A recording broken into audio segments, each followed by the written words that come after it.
아마 우리 성도님들께서도 한 번쯤은 신발 안에 작은 모래 하나에 들어가서 불편함을 겪었던 경험들이 있으실 겁니다. 신발 안에 들어간 모래 하나는 우리가 걷는데 큰 지장을 주는 건 아니에요. 하지만 그 작은 까끌거림이 우리를 얼마나 신경 쓰이게 만들고 얼마나 불편하게 만드는지 모릅니다. 그래서 결국은 그 신발을 벗어서 모래알을 털어내야만 우리는 편안함을 느끼게 되죠. 그런 것을 보면 사람은 본능적으로 불편한 것을 좋아하지 않습니다. 이 모래 하나만이 아니라 앉아있는 의자의 각도라던가 아니면 에어컨이나 히터의 설정 온도라던가 옷소매에 살짝 묻은 물기까지 우리는 아주 미세한 불편함도 참지 못하고 살아갈 때가 많죠. 그러다 보니까 이 현대인들 사이에서는 프로 불편러라는 신조어가 생기기도 했어요. 그러니까 모든 일에 예민하게 반응하고 사사건건 문제를 제기하는 사람을 프로 불편러라고 부르는데, 뒤집어 생각해 보면 이 말은 그만큼 모든 사람들이 불편함을 싫어하는 강한 욕망을 가지고 있다는 반증이 되기도 합니다.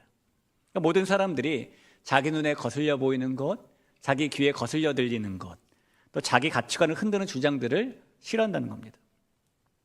사실 생각해 보면 사람들이 불편함을 느낀다는 것은 단순히 감각만의 문제는 아닌 것 같아요. 그것은 자신의 자리가 위협받고 있다고 느낄 때 나타나는 반응이기도 합니다.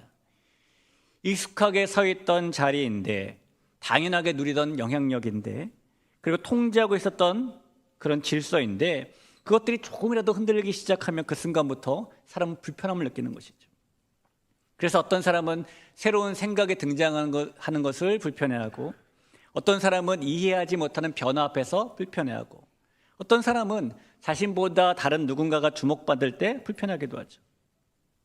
오늘 본문 말씀에도 그렇게 불편해하는 사람들이 등장합니다.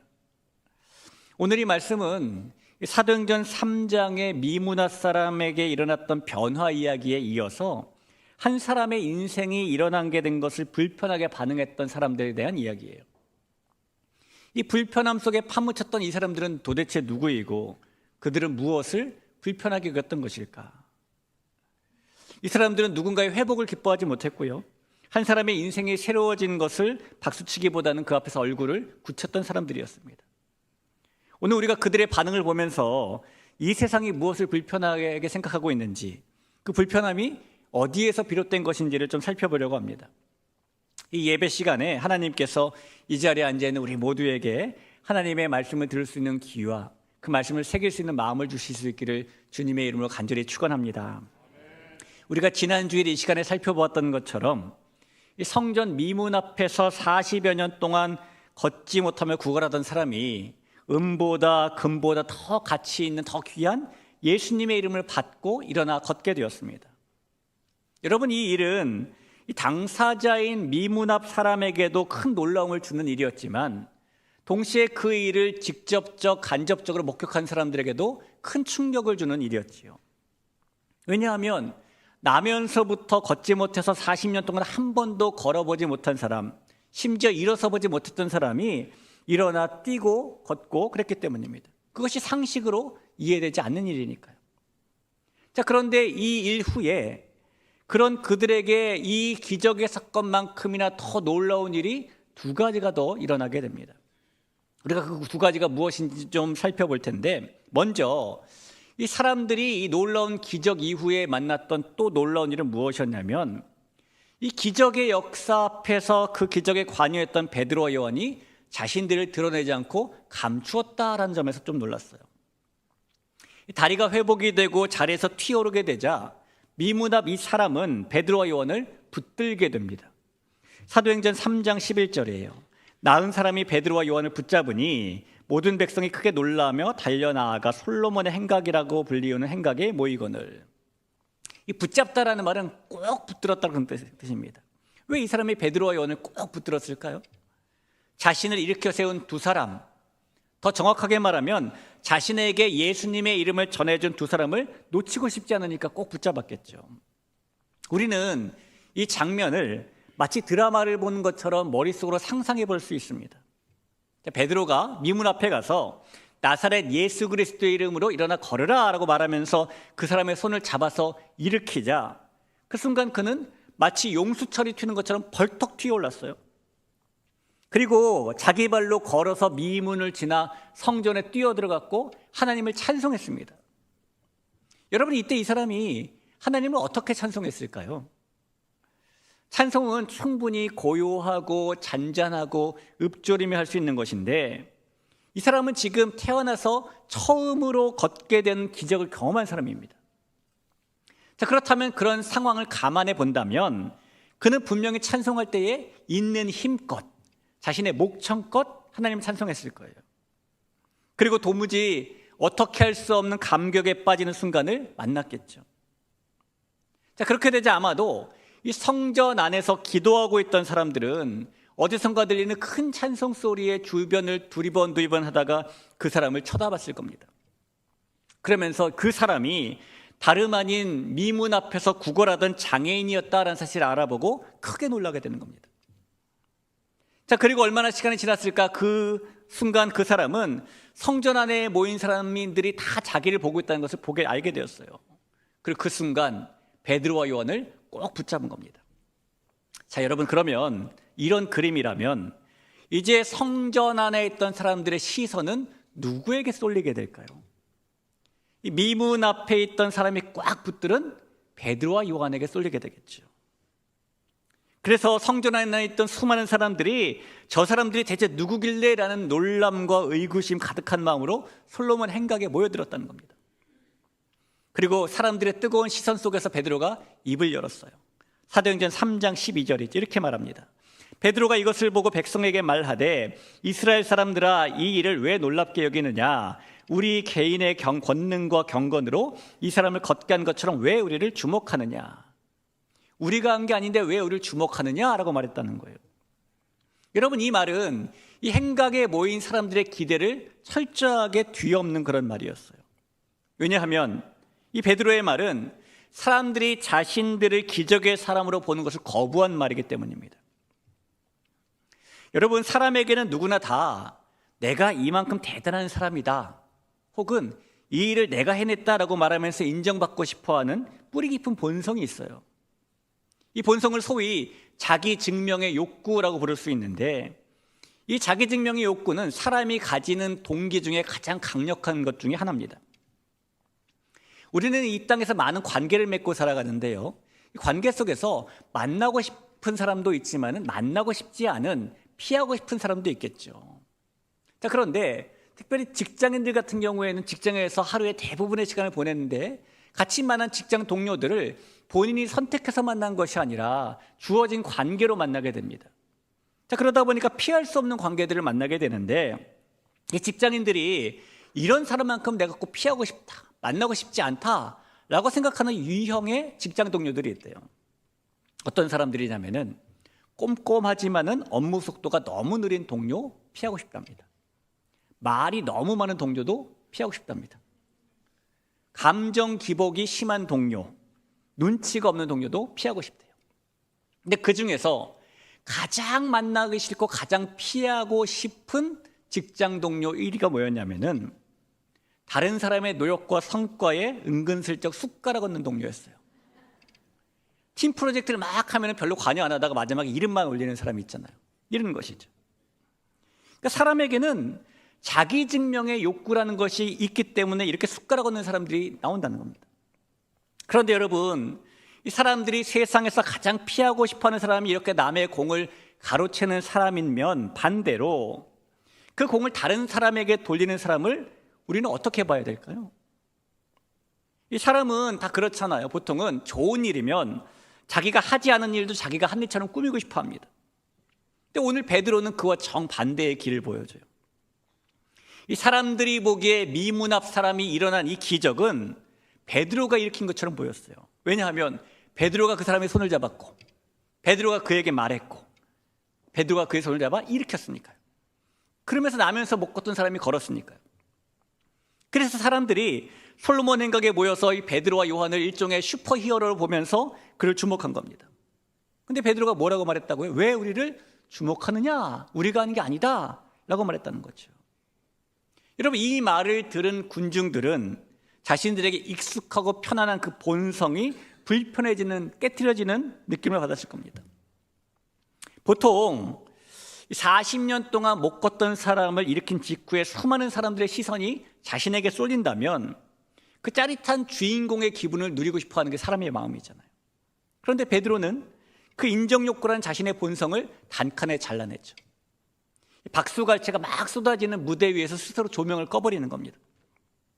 그래서 사람들은 미문앞 사람이 일어나게 된 기적을 보고도 놀랐지만 그 기적의 주인공 자리에 서지 않으려는 베드로의 모습을 보고도 놀라게 되는 거예요. 사랑하는 성도 여러분, 우리도 때로 우리 자신을 드러내고 싶은 이 주인공의 욕망을 따라 살 때가 많이 있죠. 사람에게는 누구나 다 있는 본성이니까요. 우리는 매일매일 무엇인가를 하면서 삽니다. 성실함으로 인정받으며 살기도 하고 남들이 하지 못하는 어려운 일을 해내기도 해요. 그럴 때 우리 마음속에는 슬그머니 무슨 마음이 생기냐면은 나 자신이라는 우상의 마음이 이렇게 쓱 슬그머니 올라옵니다.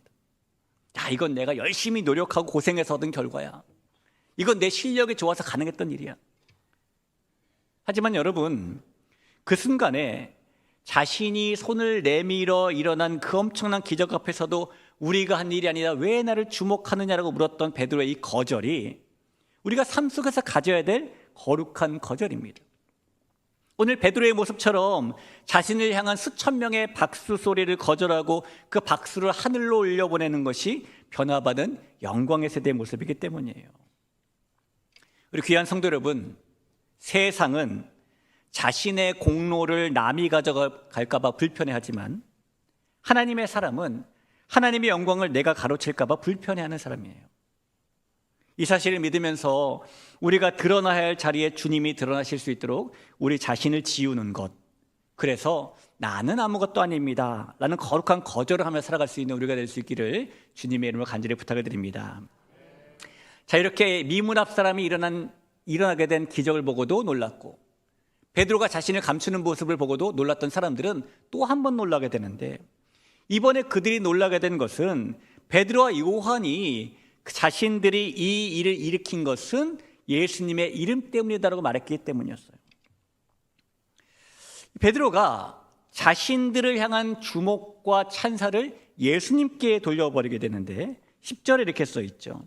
너희와 모든 이스라엘 백성들은 알라. 너희가 십자가에 못 박고 하나님이 죽은 자 가운데서 살리신 나사렛 예수 그리스도의 이름으로 이 사람이 건강하게 되어 너희 앞에 섰느니라.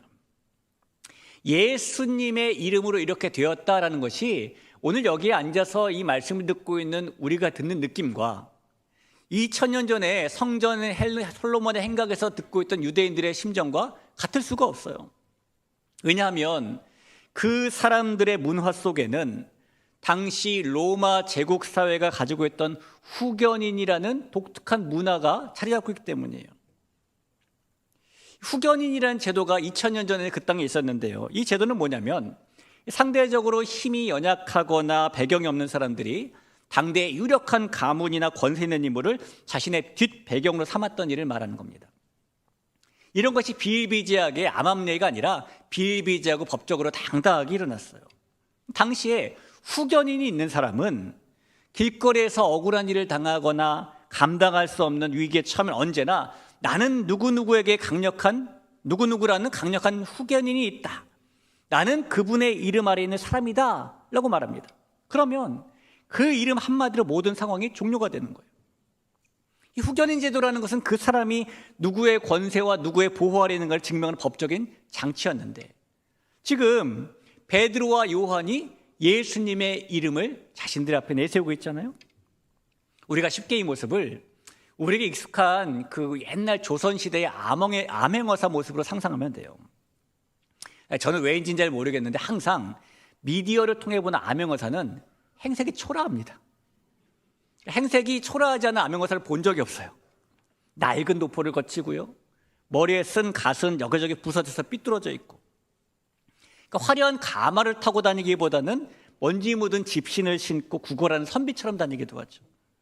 그러다 보니까 이 고을의 탐관오리라던가 아니면은 기세등등한 세도가들에게 그는 그저 발길에 차이는 돌멩이처럼 우습게 보이고 보잘것없게 보입니다. 그래서 그 초라한 선비 앞에 아무도 존중하지 않고 조롱하고 멸시하는 모습을 오히려 보이죠. 그런데요, 어느 순간에 그 초라해 보였던 선비가 도포 속에 손을 넣더니 옷자락 사이에서 노쇠 조각 하나를 번쩍 꺼내들면서 하는 말이 암행어사 출두요 그러는 거예요. 그럼 고을의 공기가 싹 바뀌는 거예요. 방금 전까지 기고만장하던 사또가 비명을 지르면서 막 굴러 떨어지고요. 서슬퍼런 포졸들이 또 거드름 피우던 관리들이 모두가 예외 없이 흙바닥에 얼굴을 묻고 넙죽 엎드리죠. 여러분, 이 장면을 한번 상상해 보세요. 그들이 도대체 누구에게 엎드리고 있는 것입니까? 며칠 동안 씻지도 않은 것 같은 초라한 선비의 행색에 엎드리고 있는 것인가요? 아니죠. 그들이 엎드린 이유는 단 하나, 그 선비의 손에 들린 마패 뒤에 왕의 이름이 있기 때문인 것입니다. 그 마패를 쥐는 순간 암행어사는 왕의 이름으로 전권을 대행하는 사람이기 때문에 그러는 거예요. 이것이 후견인 제도라는 것입니다. 지금 솔로몬 행각에 서 있는 베드로의 외침이 바로 그런 것이죠. 사람들은 베드로와 요한이 도대체 무슨 신통한 술수를 부려가지고 저 사람이 일어나게 했는가를 궁금해하며 떠받들려 했는데, 그 달콤한 주목의 순간에 베드로는 자기 자신이라는 도포자락을 과감히 젖히고 품속에 숨겨뒀던 자신의 후견인, 영적인 마패 예수님의 이름을 꺼냈다는 거예요. 그리고 말하는 것이죠. 왜 우리를 주목하느냐? 우리는 대단한 사람들이 아니다. 우리는 그저 예수님이라는 위대한 후견인의 이름을 대리하는 사람들일 뿐이다.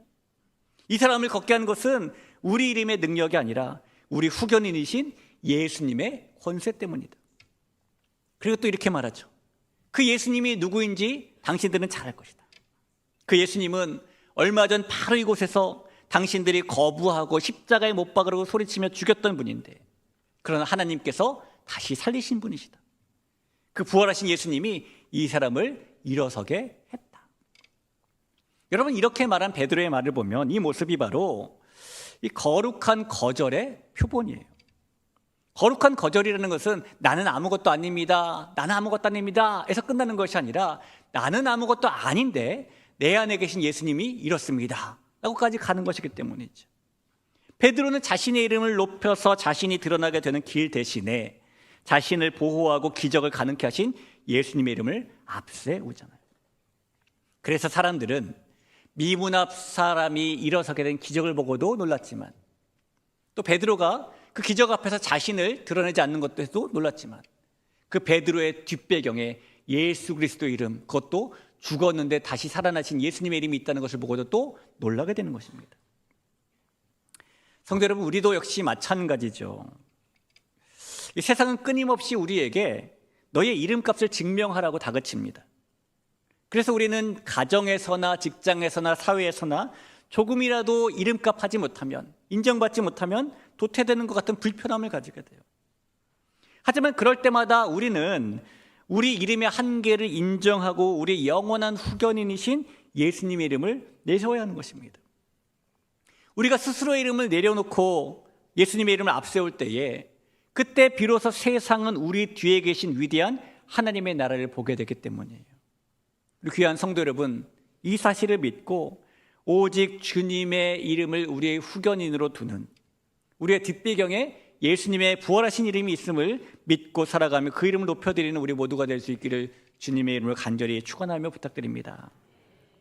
자, 이제 사람들이 이렇게 놀라고 베드로가 자신을 감추고 예수님의 이름을 선포하자 이제 무슨 일이 일어났는가, 이것이 궁금합니다. 자, 베드로와 요한이 성전에서 예수님께서 부활하셨고 그 이름이 이 장애인을 일으켰다라는 소식을 외치고 있다는 것을 듣게 된 제사장들과 관리들과 사두개인들이 이 성전에 뛰어오게 됩니다. 그리고 그 소식을 전하고 있는 베드로와 요한을 보고 격분한 그들은 두 사람을 감옥에 가두죠.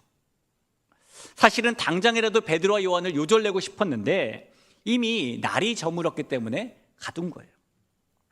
유대 종교 관습에 의하면은 어떠한 죄인이라도 날이 저문 후에는 신문도 할 수 없고 재판도 할 수 없기 때문입니다. 여러분, 그런 면에서 보면 우리 예수님께서 체포당하시고 받으신 신문과 재판은 모두 불법적인 신문이고 불법적인 재판인 거예요. 예수님께서 언제 체포되셨습니까?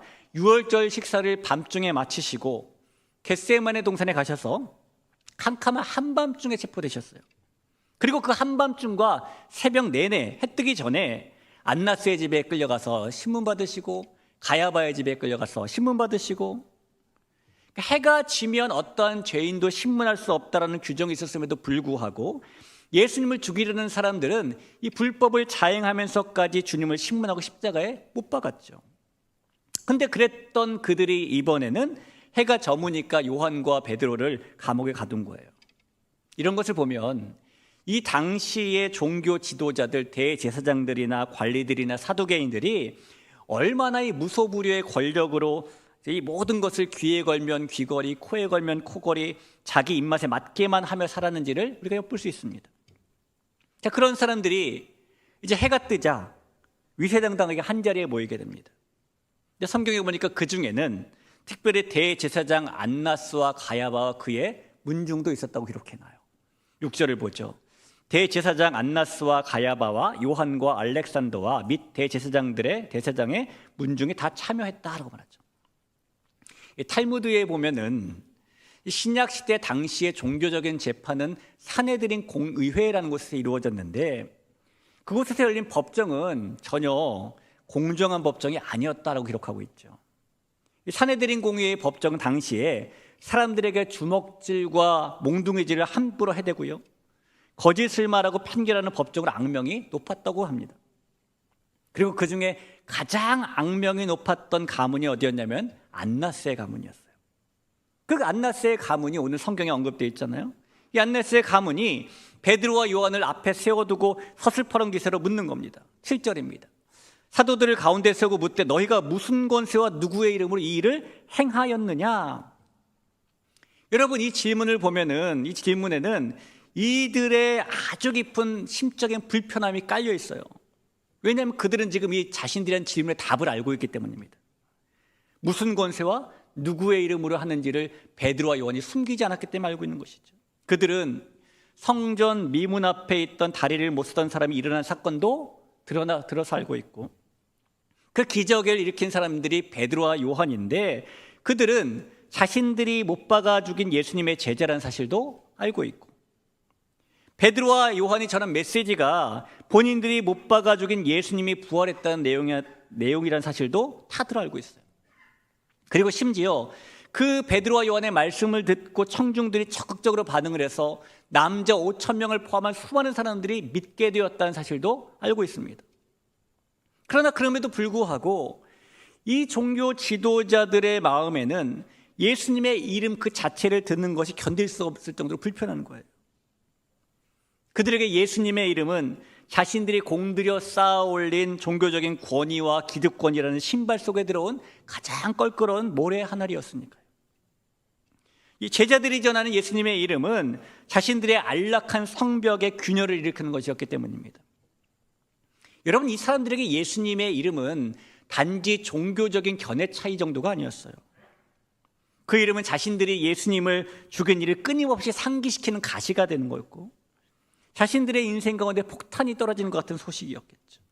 아마 불법을 저지르면서까지 십자가에 못 박은 예수님이 죽으셨을 때에 이 사람들은 이제는 좀 발 뻗고 편히 자겠다라고 생각했을지도 모릅니다. 그런데 수십 일이 지났는데 다시 그 이름이 들려오는 것이죠. 예수의 이름, 예수의 이름. 그러니 마음 가운데 다시 심각한 불편감을 느끼는 겁니다. 그래서 너희가 무슨 권세와 누구의 이름으로 일을 행한 것이냐? 라고 물은 겁니다. 그런데 이 질문에 베드로와 요한이 뭐라고 대답을 해요? 10절입니다. 너희와 모든 이스라엘 백성들은 알라. 너희가 십자가에 못 박고 하나님이 죽은 자 가운데서 살리신 나사렛 예수 그리스도의 이름으로 이 사람이 건강하게 되어 너희 앞에 섰느니라. 만약에 베드로와 요한이 여기서 이 미문 앞 사람이 일어나게 된 기적을 하나님께서 행하셨다라고 대답했다면 그 어떤 사람도 이 베드로와 요한을 어떻게나 뭐라고 할 수 없었을 겁니다. 근데 그들은 하나님께서 행하셨다라고 말하지 않고 예수님께서 행하셨다라고 말하거든요.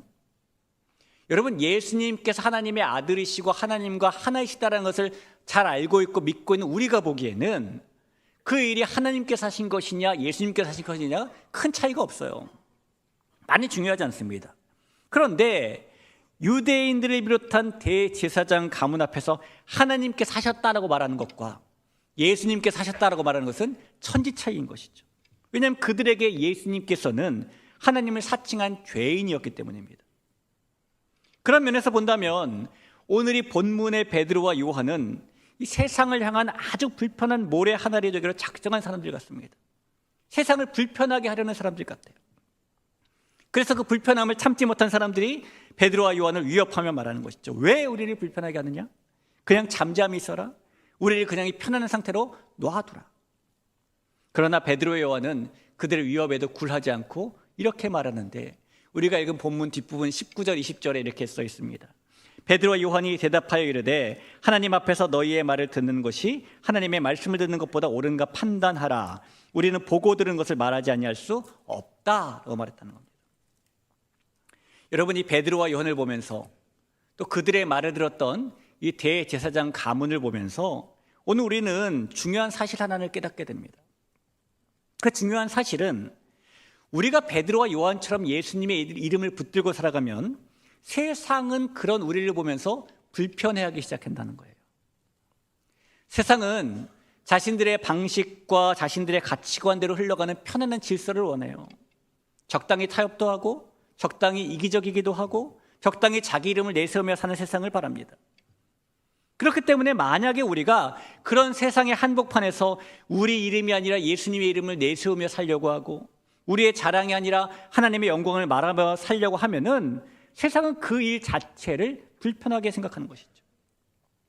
남들 모두가 다 된 일에 숟가락 얹을 때 묵묵히 얹지 않고 정직하게 행하려는 우리의 모습을 보고 불편해하는 것이고, 자신의 이름을 증명하려고 안달복달하지 않는 우리의 여유를 껄끄럽게 생각하는 것이고, 왕의 마패를 들 암행어사처럼 세상의 불의 앞에서 타협하지 않는 우리의 당당함이 가시처럼 느껴지는 것입니다. 하지만 여러분, 우리가 예수님의 이름을 붙들고 있을 때 세상이 우리를 불편한다고 해서 그것을 우리가 두려워할 필요는 없습니다. 오히려 우리는 세상을 더 그렇게 불편하게 만드는 사람들이 되어야 해요. 세상을 무례하게 하라는 말씀이 아니라 빛을 불편해하는 어둠에게 빛을 밝히고 진리를 불편해하는 거짓에게 진리를 세우는 사람들이 되어야 한다는 것입니다. 성도 여러분, 세상이 우리를 보고 참 유별나다, 적당히 좀 하라, 그러면서 불편한 내색을 비친다면 우리는 지금 하나님의 자녀로 제대로 거룩한 삶을 살고 있는 것입니다.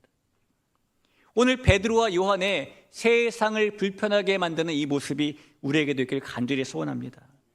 우리 모두가 세상의 박수를 받기 위해서 예수님의 이름을 숨기는 편안한 삶이 아니라 예수님의 이름을 높임으로 세상을 깨우는 거룩한 불편한 모래 하늘이 되기를 간절히 소원해요.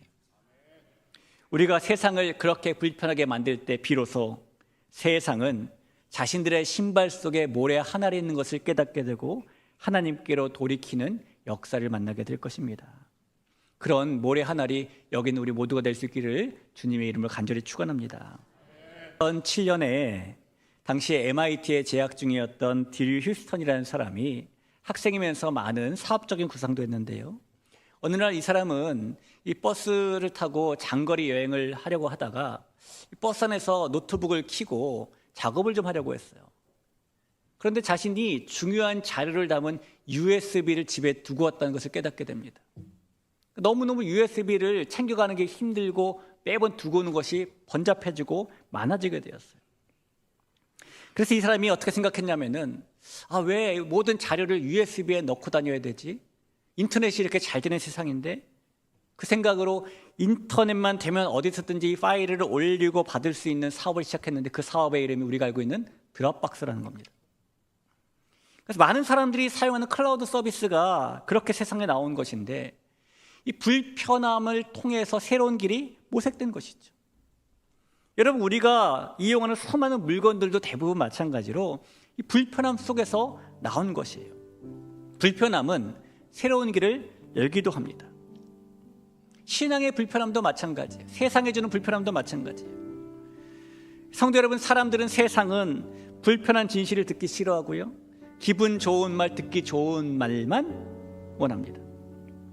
그래서 이 사회는 점점 더 모두가 서로를 배려하는 사회가 되어가는 것처럼 보이기도 하지만 이 사실은 어쩌면 아무도 진실을 말하지 않는 사회가 되어가고 있는 것일 수도 있어요.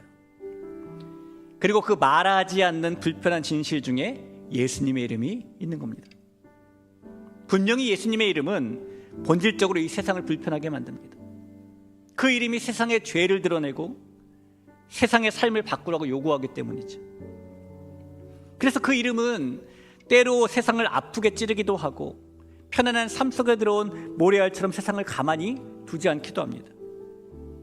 하지만 여러분, 그 불편함은 상처를 주기 위함이 아님을 우린 잘 알고 있어요. 잘못된 길을 가고 있는 세상을 깨우고 바로잡기 위한 거룩한 자극이죠. 그 불편함은 죽어가는 영혼을 깨우고 멈춰버린 영혼의 심장을 다시 뛰게 만드는 생명의 신호인 것입니다. 여기 있는 우리는 내일부터 또다시 각자의 삶이라는 성전의 미문 앞으로 솔로몬의 행각으로 나아가게 될 거예요. 그러면 세상은 여전히 그때에 우리에게 예수님의 이름을 내세우지 말라고, 내세우는 것을 불편하게 여길 겁니다. 그러나 여러분, 그럼에도 불구하고 우리가 그 순간에 이 베드로와 요한처럼 우리 품속에 있는 예수님의 이름을 꺼내들어야 하는 것입니다. 그 순간에 우리는 세상을 불편하게 하는 거룩한 모래알이 되어야 하는 것입니다. 우리가 예수님의 이름을 앞세울 때에 우리 주변에도 미문 앞 사람의 절망이 찬송으로 바뀌었던 역사가 일어나게 될 거예요. 그렇기 때문에 우리 모두가 세상에 거룩한 불편함을 주는 사람, 그래서 잠든 세상을 깨우는 거룩한 모래알로 살아가는 주의 영광의 세대가 될 수 있기를 주님의 이름으로 간절히 축원합니다.